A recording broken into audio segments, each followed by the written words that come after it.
Julio de 2008, Colombia.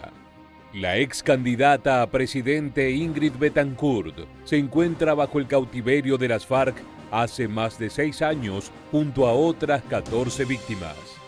Lo que para la funcionaria comenzó siendo un intento de alcanzar la paz con las terribles guerrillas que azotaban a la nación se convirtió en un enorme calvario. Sin embargo, el Ejército Nacional de Colombia diseñó un plan magistral elaborado en total confidencialidad y hermetismo que no solo logró engañar a los secuestradores, sino que también sorprendió a los mismos integrantes de las Fuerzas Armadas.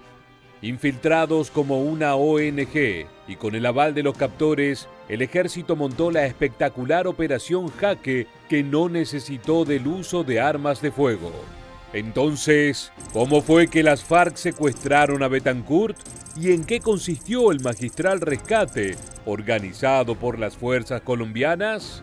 No te muevas de tu pantalla, porque en los próximos minutos te contaremos todo acerca de la Operación Jaque, la brillante misión del Cuerpo Militar colombiano que rescató a 15 prisioneros del terrorismo sin balas y sin derramar sangre. ¿Estás listo? Pues entonces, comenzamos.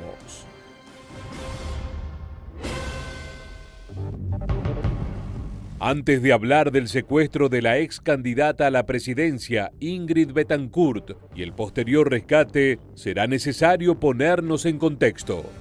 El conflicto armado interno de Colombia ha pasado por diferentes etapas, pero sin dudas, uno de sus peores períodos fue entre los años 1988 y 2012.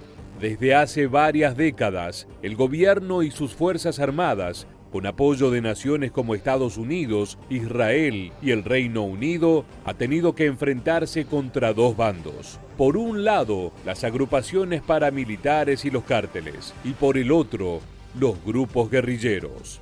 Dentro de este último conjunto se encuentran las FARC, es decir, las Fuerzas Armadas Revolucionarias de Colombia. Se trata de una organización insurgente y terrorista de extrema izquierda. Se considera que esta agrupación ha avasallado derechos humanos en una gran cantidad de situaciones, con acciones como masacres, secuestros con fines políticos o extorsivos y atentados terroristas. En el año 2002, Ingrid Betancourt, que como ya mencionamos llevaba adelante una campaña presidencial, había participado del diálogo para llegar a un acuerdo pacífico entre todas las partes del conflicto. Sin embargo, el presidente de paz, Jorge Eduardo Hechen, fue secuestrado por las FARC y en consecuencia el diálogo fue interrumpido. El 23 de febrero de ese mismo año, el presidente de Colombia, Andrés Pastrana, ordenó la recuperación de lo que se conocía como la zona de distensión, ubicada en San Vicente del Caguán. Este lugar estaba desmilitarizado, con el fin de ser utilizado en las conversaciones de paz. Para dicho proceso, el presidente convocó una rueda de prensa internacional. El evento coincidía con la campaña presidencial, de modo que Betancourt se disponía a asistir a la conferencia. Sin embargo, Pastrana no veía con buenos ojos la presencia de su adversaria en las urnas y es por eso que dio la orden de retirar el grupo de escoltas que protegía a la candidata y le prohibió el traslado en helicóptero.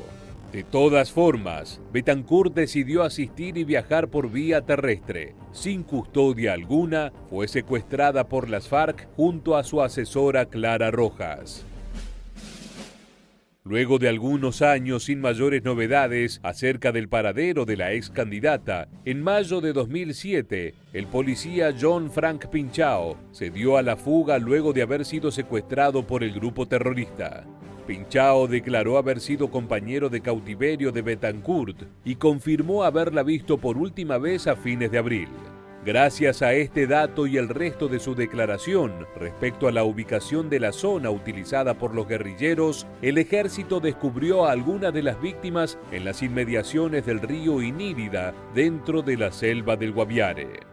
Lo que sigue es un operativo de gran despliegue, diseñado por el Comando General de las Fuerzas Militares y el Comando del Ejército Nacional, y avalado por el entonces presidente Álvaro Uribe Vélez y el ministro de Defensa Juan Manuel Santos. El plan denominado como Operación Jaque se basó en engañar a las autoridades de la FARC para evitar un enfrentamiento armado. En primer lugar, se encargaron de intervenir las comunicaciones que el campo de secuestro, liderado por Gerardo Aguilar Ramírez, César y Alexander Farfán, Gafas, mantenía con la sede en la que se encontraba el cabecilla del grupo, conocido como Alfonso Cano. No solo los convencieron de no utilizar el teléfono satelital, sino que pudieron imitar la voz de Cano para que creyeran que se estaban comunicando con su líder. La misma táctica fue aplicada también con Cano para no levantar sospechas.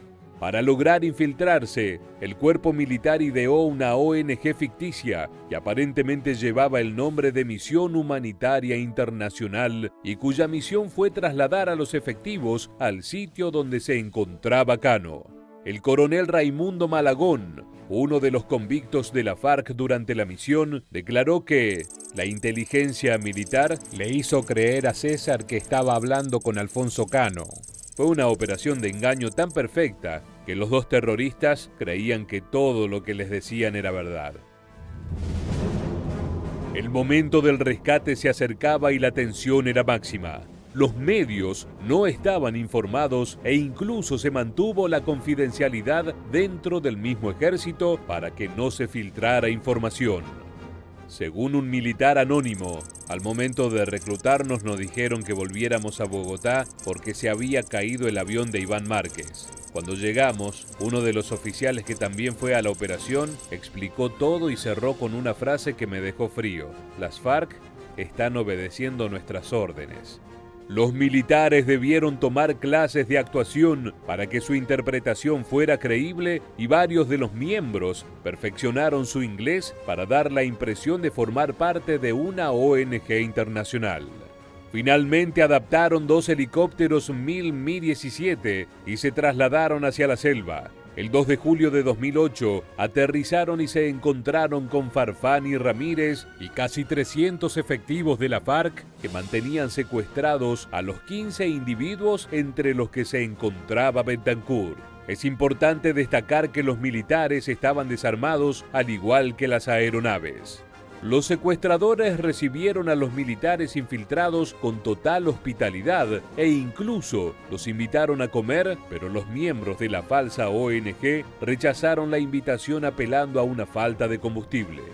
De esta forma, los 15 secuestrados junto a los 2 terroristas subieron a una de las aeronaves. Los cautivos fueron esposados para hacer creíble el operativo. Una vez en vuelo, se le requirió a los captores que entregaran sus armas. Ramírez entregó el arma al ver un cartel con un aviso que prohibía su portación. Farfán tenía una pistola escondida, pero luego de resistirse la entregó. Inmediatamente los militares los neutralizaron y posteriormente los inmovilizaron y vendaron sus ojos. Los cautivos finalmente eran libres. De esta forma, sin un solo disparo y con un engaño minuciosamente calculado, el ejército colombiano logró rescatar a Ingrid Betancourt y a los restantes cautivos y capturar a los jefes guerrilleros. Los 300 rebeldes que quedaban en la selva no fueron atacados para demostrar que el único objetivo era el rescate de rehenes. En cuanto a Ramírez, fue condenado a 27 años de prisión. Farfán, por su lado, en el año 2017 se fugó de la cárcel y hasta septiembre del año 2021 nada se sabe sobre su paradero. Es así como llegamos al final del video y queremos preguntarte: ¿crees que más allá del excelente diseño de la misión, el arriesgado operativo podría haber fracasado? Déjanos tu opinión en la bandeja de comentarios y no olvides suscribirte y activar las notificaciones para seguir conociendo novedades del mundo militar. Muchas gracias por acompañarnos hasta el final y permanece atento a nuestro próximo video. Julio de 2000.